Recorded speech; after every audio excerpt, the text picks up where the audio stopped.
Good afternoon and welcome to the Midday News. Here's what we have in the bulletin. 11-year-old dies after circumcision procedure. Family demands answers. Government gets another lashing over poor handling of public sector compensation review program. And later in sports, JPL semifinals on today at Savannah Park. Thank you for joining us. I'm Shane Masters and here are the details. Member of Parliament for St. Catherine Southeastern Robert Miller is condemning the brazen daylight killing of a man Sunday evening. Now, the community of Waterford is now tense following the incident where the deceased and another man were shot.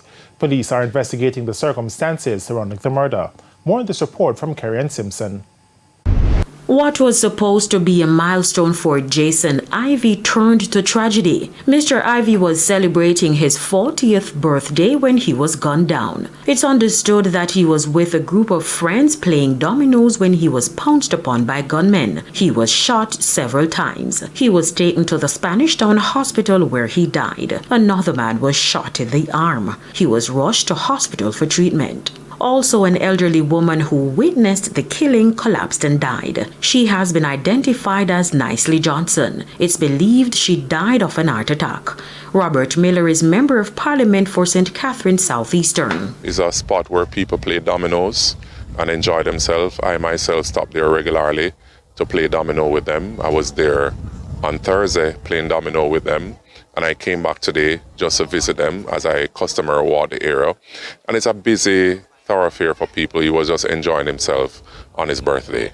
And a councillor for the Waterford Division, Fenley Douglas, says the incident comes as a surprise as the area has been peaceful. We have been enjoying a very lovely peace from last year, October, in the community. There has been no war, there has been no faction, nothing at all like that. So I don't know exactly what happened. They are calling for peace. We can talk it out. We don't need to fight it out in our community. Rest assured that as the Member of Parliament for this area, I'll lobby with the administration, the Minister of National Security, to ensure that the resources are available to tackle this monster of crime and violence in our community. Waterford is a beautiful place, and I'm resolute to ensure that the citizens of Waterford live in peace and harmony. Kerry-Ann Simpson for TVJ News. The family of an 11-year-old boy is seeking answers this afternoon after it's alleged that the little boy died while undergoing a surgical procedure. In their cry for answers, they are blaming the health facility in Portmore St. Catherine where the child did the procedure. Shamela Pullen reports. On Wednesday, May 24, 11-year-old Giovanni Smith went to a health facility in Portmore to do a circumcision procedure. The procedure was expected to last no more than 30 to 45 minutes.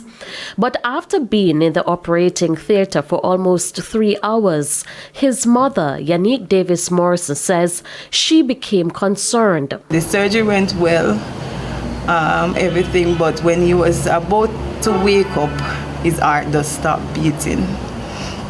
I asked what happened. I couldn't contain myself. I ran out. I said, "Mommy, they killed my baby. His heart not beating." They take me to a room with my mother and they put us in the room and lock us in there with us saying that I can't go into the theater, which I just wanted to see him. I asked them if I can. They said they're going to take him. They're trying to get back his stats up to take him to the university hospital. I see the doctor start to run. The doctor started to run up and down. I run back to the where he do his surgery. And then I see the nurse start run, porter start run. I said to my daughter, "No man, something wrong." I just feel weak in my body. And I get out when I go outside. And I sit on the ground outside and I start to bend down and I start to pray. The family is upset as they're of the view that Giovanni's life could have been saved if more efforts were made in getting him to the nearest health facility. Why rush to UE when you pass 3 to 4 hospitals? Why don't stop at Children's Hospital? Why don't you stop at KPH? The traveling time, the traffic, everything that would take place, they rushed him to the university. I don't understand. Giovanni is the only child for his mother. She says, as far as she knows, her son had no health issues and was very active in school. The family had a meeting with the medical team and say they were told they do not know what could have caused his demise. But the family told TVJ News that they will not stop until they get answers. My son expects to come back home with me. In case when I go in and say, Mommy, I soon come, I'll be fine. I don't know, but I need answers. I need them to tell me what happened. We went to do our independent autopsy because we have to find out what happened to Giovanni from a simple surgery, such as I said. They did is nothing internal. It's just something to, and they just take my child like that. My child just gone like that. I don't know what happened. Shamela Pullen, TVJ News. Yet another jab at the government by the opposition for the way in which the Public Sector Compensation Review Program was handled. Halshane Burke reports. There's no letting up by the People's National Party, PNP, over the handling of salary adjustments for civil servants by the government. Speaking at the Springfield Divisional Conference Sunday night, Member of Parliament for St. Catherine North Central, Natalie Nita Garvey, says the treatment was less than desirable. We would not have allowed our public sector workers to be going home with $2,000 a month more after a restructuring exercise, after you tell them that you're going to be giving them better than what they had before. There are people today who can tell you that they have been given a 6 for a 9. And they run go sign because somebody decides say them a sign for somebody because they sell out this somebody them. Me not call on him.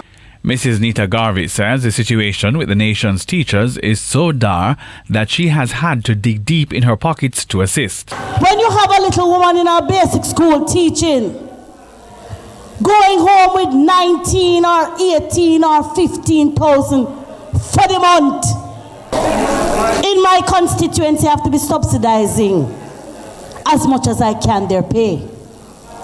Because many of them have not been taken over by the government. So they're not infant schools, they're basic schools. Now what are we expecting to come out of our primary school when our basic school is not getting the level of education it deserves? It doesn't have the education it deserves. The teachers are not prepared, they're not equipped, they're not motivated to teach our children to move on. She says that leads to the educators not being motivated, which ultimately has serious implications for students. This, she notes, leads to the inequities in the country's education system. Political will, which is required to get things done for the people, must be because you have a passion to see an improved quality of life for the people. If you don't have a passion to care for people, then all you're interested in is public relations. Halshane Burke, TVJ News. And it's time for a break here on the Midday News, but stay with us. More stories when we return. Welcome back to the Midday News. And on a lighter note, the St. Andrew Girls' Home recently received much-needed help from corporate Jamaica. Renovation work was done to the facility, making it easier for the girls to live and learn. More in this report. Deplorable roofing, poor sanitary conveniences. Those are just some of the issues which have been plaguing the St. Andrew Girls' Home for years. But Labor Day 2023 saw a massive improvement in the housing conditions for the 11 wards housed at that facility. The home received much-needed renovation works by Phil's Hardware, valued at some hundreds of thousands of dollars. Chairman of the home's board, Faith Harker, says she has been praying for help for years. Well, I've been asking the Lord for this for quite a while. but I didn't expect one entity to come on board and do it. I really expected that we would get help along the way from more than one set of persons. But I'm grateful, I'm exceedingly grateful for what Phils has done. Several of my pet projects that I've been trying to get started have been completely done. For the team from Phil's Hardware, once they saw the needs of the girls' home, there was no doubt that the facility would be its project. Sonia Lawrence Bent is a human resources manager at the Hardware. We got a tour of the place, and after we got the tour, I could just see the roof looking different. We could just see the hall looking different. We could just see the kiddies' room popping with some brighter colors. And we went into the bathroom facilities and we said, no man, these basins are out of style. You know, we are hardware, so we are up to date.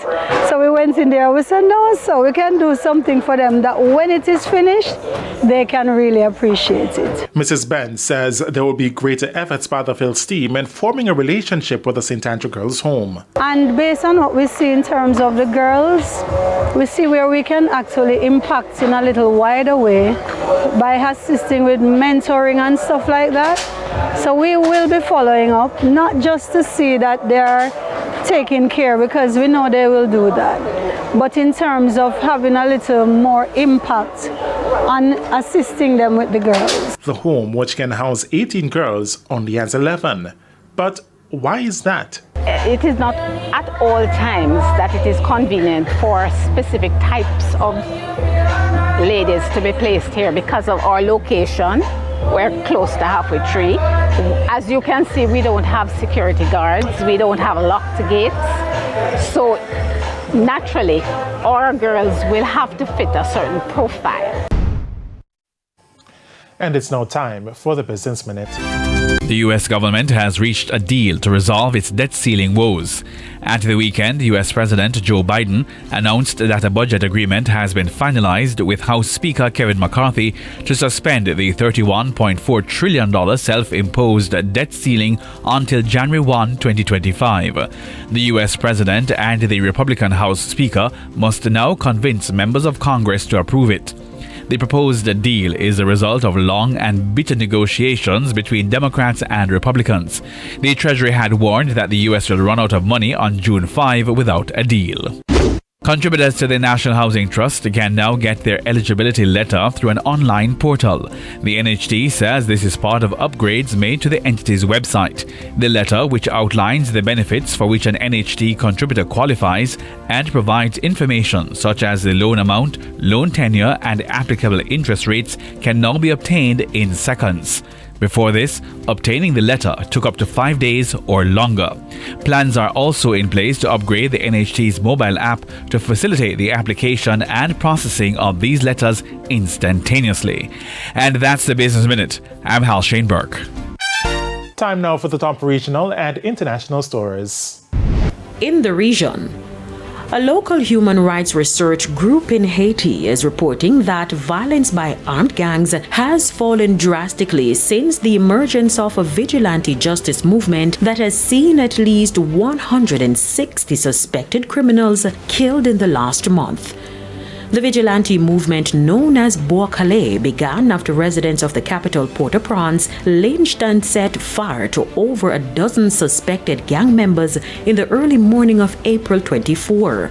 The research group said almost no kidnappings had been recorded in the last month and counted 43 gang-related murders, down from 146 in the first 3 weeks of April. On the international scene, 4 people have died after a boat carrying more than 20 passengers, including tourists, sank on Lake Maggiore in northern Italy. According to reports, the boat overturned between the towns of Sesto Calende and Arona on Sunday. 5 people were rescued and taken to hospital. Unconfirmed reports in Italian media say the boat's passengers were British, Italian, and Israeli. President of the Lombardy region, Attilio Fontana, says the incident is due to bad weather.